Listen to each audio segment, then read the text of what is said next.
सभी का खून शामिल है यहाँ की मिट्टी में। किसी के बाप का ये भारत देश थोड़ी है, ये हमारा है, हमारे बाप का है और हमारे बाप के बाप का है।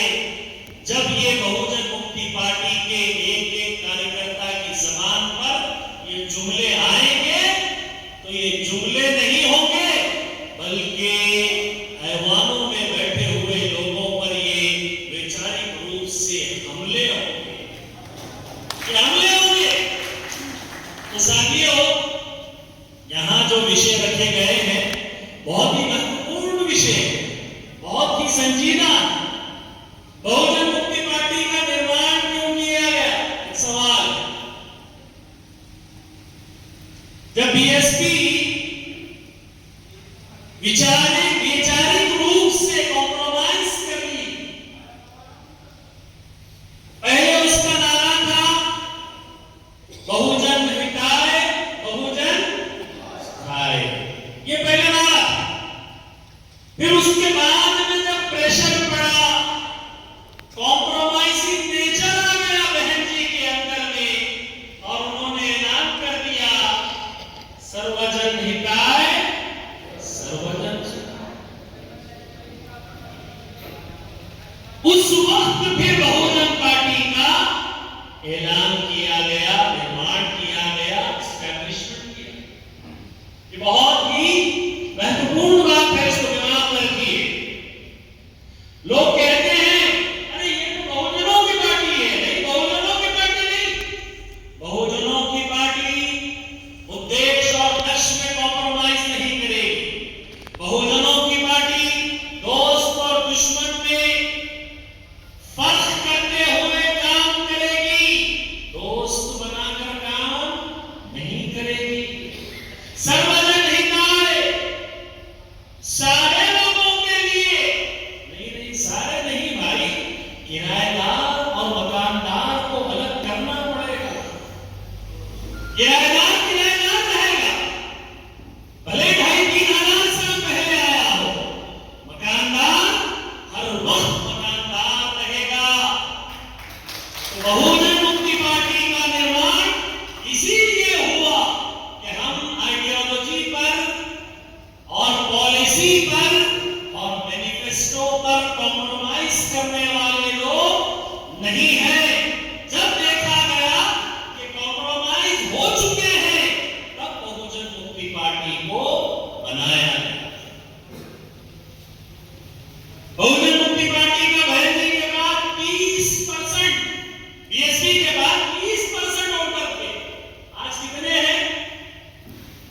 आज 10, 11, 12, 13 रहते हैं। बहुत कम रह गए। ग्राफ गिर रहा है, ग्राफ गिर रहा है। इसलिए ग्राफ गिर रहा है कि जब कोई पार्टी लिखित रूप से एक बात करती है, जबानी स्तर पर एक बात करती है और प्रैक्टिस में एक काम करती है, तो समझ जाइए कि वो कॉम्प्रोमाइजिंग नेचर में उतर चुकी है। जो लिखेगा वही बोलेगा और जो बोलेगा वही करेगा, उसका नाम बहुजन मुक्ति पार्टी है। बहुजन मुक्ति पार्टी, इसकी विचारधारा बामसेफ और भारत मुक्ति मोर्चा से प्रभावित, यह उसकी पॉलिटिकल विंग, यह उसकी राजनीतिक पार्टी है। और आप जानते हैं इक्वालिटी, जस्टिस, फ्रेटर्निटी और लिबर्टी के आधार पर हम काम करते हैं। किसके खिलाफ में? इनइक्वालिटी, गैर बराबरी करने वाले लोगों के, बेइंसाफी करने वाले लोगों के, गुलामाना व्यवस्था को बाकी रखने वाले लोगों के और इंसानों के दरमियान दुश्मनी पैदा करके हमेशा बाकी रखने वाले लोगों के खिलाफ में जो काम होता है, उस काम को जो पार्टी अंजाम देती है, उस पार्टी का नाम बहुजन तो साथियों, जब कभी आप देखेंगे कि बहुजन मुक्ति पार्टी का कहीं पर कार्यक्रम होता है तो लोगों में बेचैनियां बढ़ जाती हैं, बेकरारियां बढ़ जाती हैं। लोग कहते हैं कि अरे खामखा आप क्यों पार्टी बनाकर बैठे हैं। नहीं लोगों में बेचैनी बढ़ती है, सांसदों में भी बेचैनियां बढ़ जाती है। शायर ने कहा, सरहदों पे बहुत तनाव है क्या, कुछ पता तो करो चुनाव है क्या।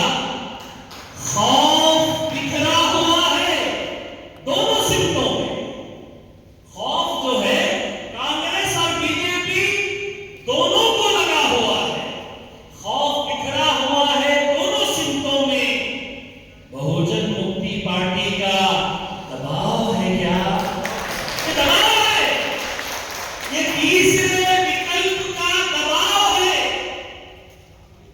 सांसद हो जाए, अरे 133 सांसद हैं, बल्कि लोकसभा मेंबर ऑफ पार्लियामेंट बैठे हुए कितने हैं, 133 हैं।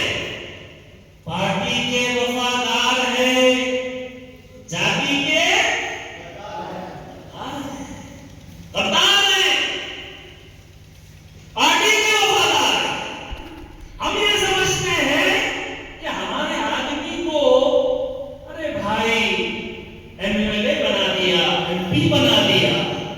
एमएलए एमपी नहीं बनाया, बल्कि उस एमएलए और एमपी के जरिए हमारा जमीन, हमारा मौलिक अधिकार, हमारे हुकूक, हमारे फंडामेंटल राइट्स, इसके ऊपर में समझौते का एग्रीमेंट और उस पर साइन किया गया, उस एग्रीमेंट में साइन किया गया। वरना 133 मेंबर ऑफ पार्लियामेंट आज एससी और एसटी के रिजर्व सीट से चुनकर जाने वाले बात नहीं कर रहे हैं। तो समझ में आ गया कि एक पार्टी के वफादार हैं और जाति के गद्दार